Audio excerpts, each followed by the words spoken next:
Hello, and welcome to Real Person Reviews. I'm Sam, and I'm a real person.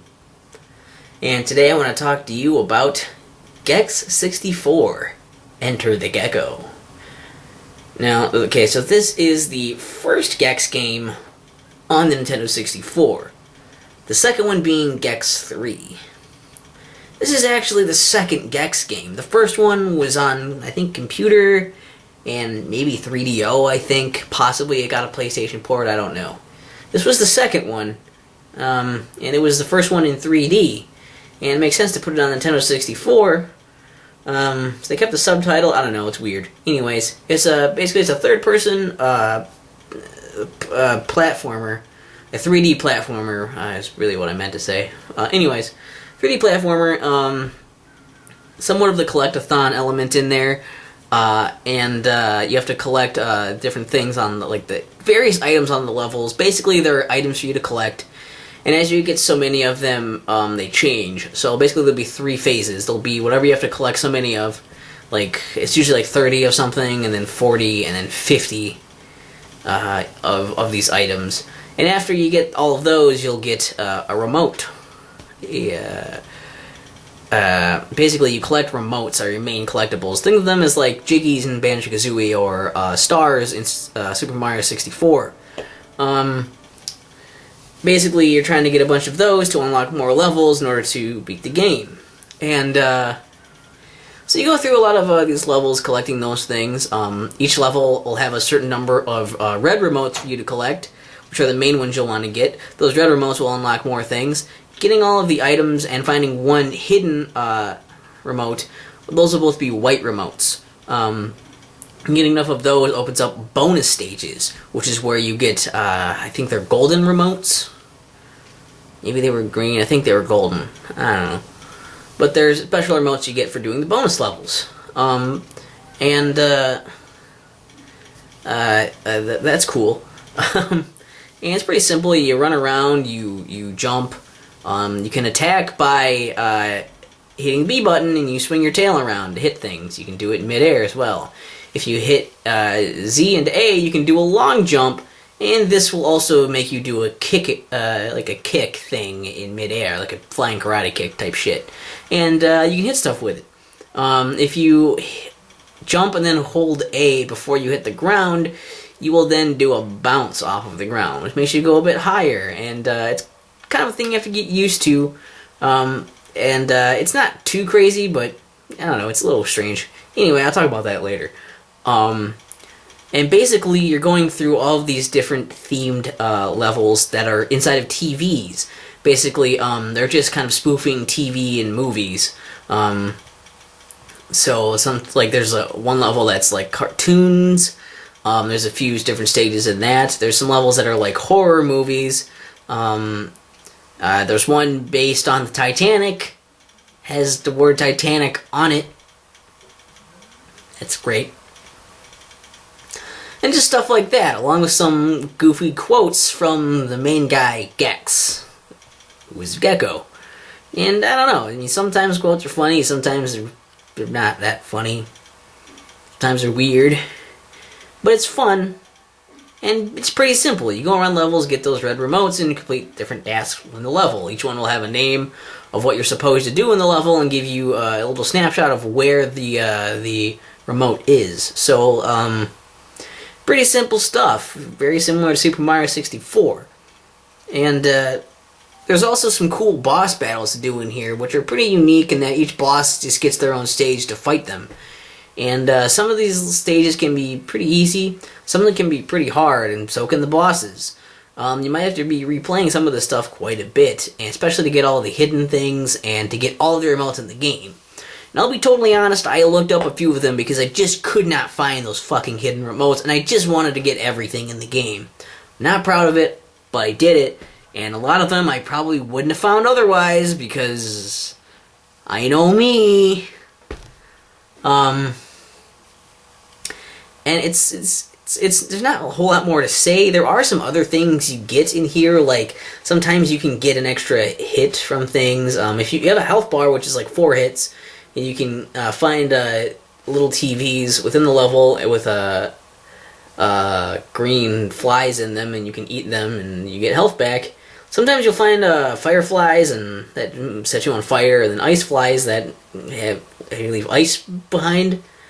I think they give you an extra hit if you have the ice one, and I think the fire one makes you run the entire time and do extra fire damage stuff. I'm not entirely sure, though. They don't seem real, I don't know, explanatory. They don't really explain it. There's also some extra lives you can get in here, and yeah, there are lives. There aren't points, but there are lives at least. And I guess they're nice to have because you'll probably die a lot. I don't know if a game over means an ultimate game over, though.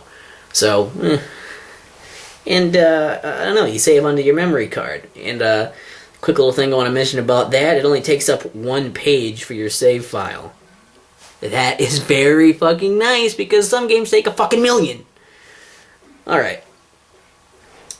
And, I mean, really, there's not much more to say. It's pretty simple like that.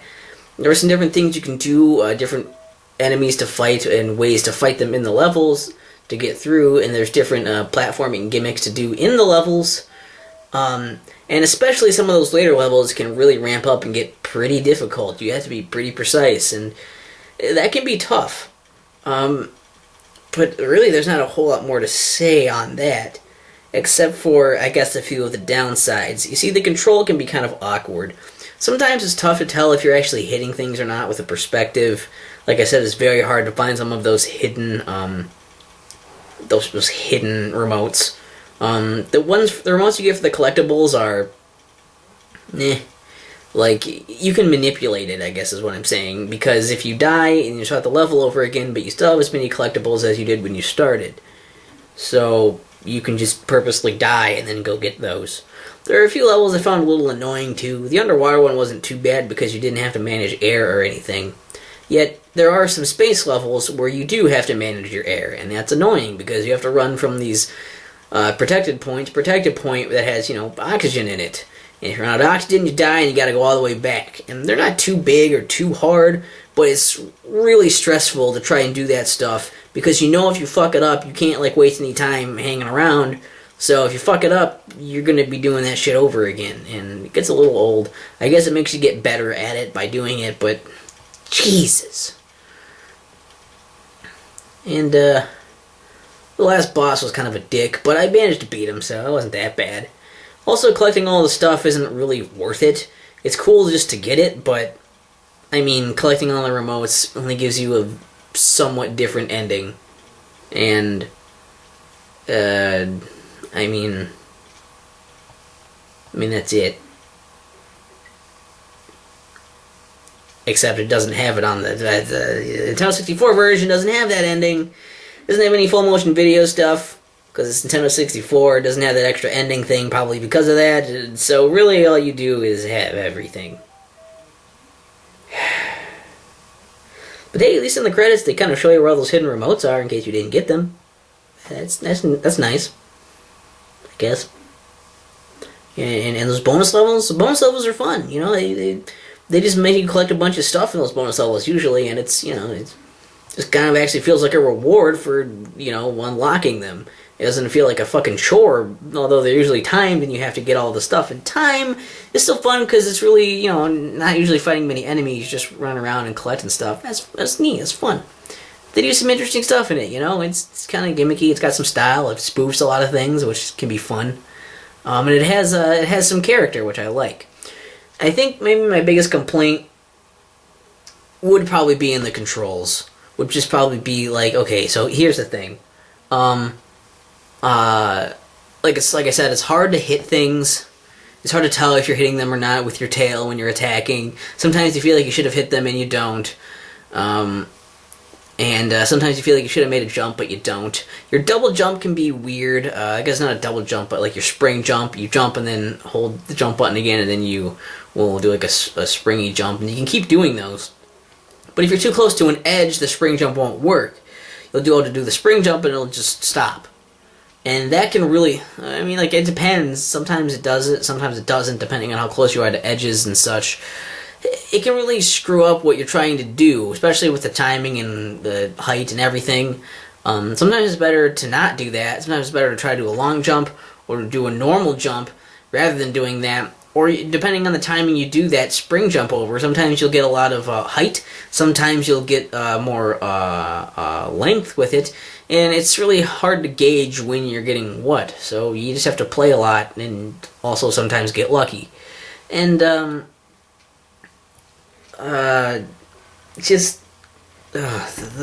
running thing is really tough.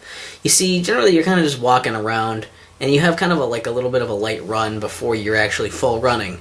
But then once you're full running, you're going at a completely running speed. You have to build it up a little bit. The thing is, once you're going at a full run, you can get more.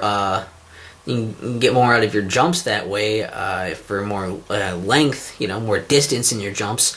But also, it sucks because you can't turn on a dime when you're running like that. Normally you can, but then when you're running, all of a sudden you turn, you can't turn that sharp, which makes sense, that you can't turn super sharp if you're running really fast. You have to kind of, take a bit of a curve to turn around, but it just doesn't feel that good, and it takes a while to adjust to that. It just feels really like, ugh, this is my turn when I'm running, So you have to be careful, because sometimes you won't think you're running and you are, and it screws up your turning. Or you think you're going to be running by this point, but you're not, and the turn is messed up, and also sometimes when you're close to a ledge, you will you'll lick it with your tongue, and it'll bring you back up, and so you don't actually fall off of it, and that's cool. Sometimes you won't do it. I don't know what determines it. Just whenever he feels like it. Also, sometimes you'll do this to get up, but a platform will be moving, and if it's moving away from you, doing this tongue thing to get up will just bring you back down to falling again. Sometimes you'll be able to tongue multiple times until you can get up. Sometimes you'll do it once and then just kind of fall and die. Again, it's whatever the game feels like doing. So I don't know, that's kind of annoying. It's not the best in controls. However, it's still okay. It's fun, it's collect-a-thon stuff, 3D platforming collect-a-thon kind of game. Gex 64, Enter the Gecko. It's pretty good. Pretty fun. You see I got this for $10. It's definitely worth $10. Maybe 15. He does have some personality, the levels are fun, and they're challenging, and though the control can be awkward at times, and it can be a pain to restart levels sometimes, it's still a lot of fun, and it's a very solid title. I'm very glad I found it. I used to hate it as a kid, and that's probably why we sold it, and I got it back and played through it. It's really not so bad. Turns out I was just kind of bad at it. Like I say, it's not perfect, but I think you guys will enjoy it, especially if you like Nintendo 64 games and 3D platforming collect-a-thons. This is another one for you to get.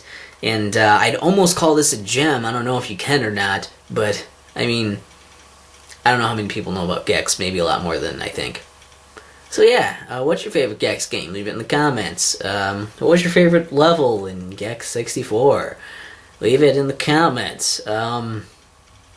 What's the best version of this game? That one I really want to know. Leave that in the comments, because I've only played this one.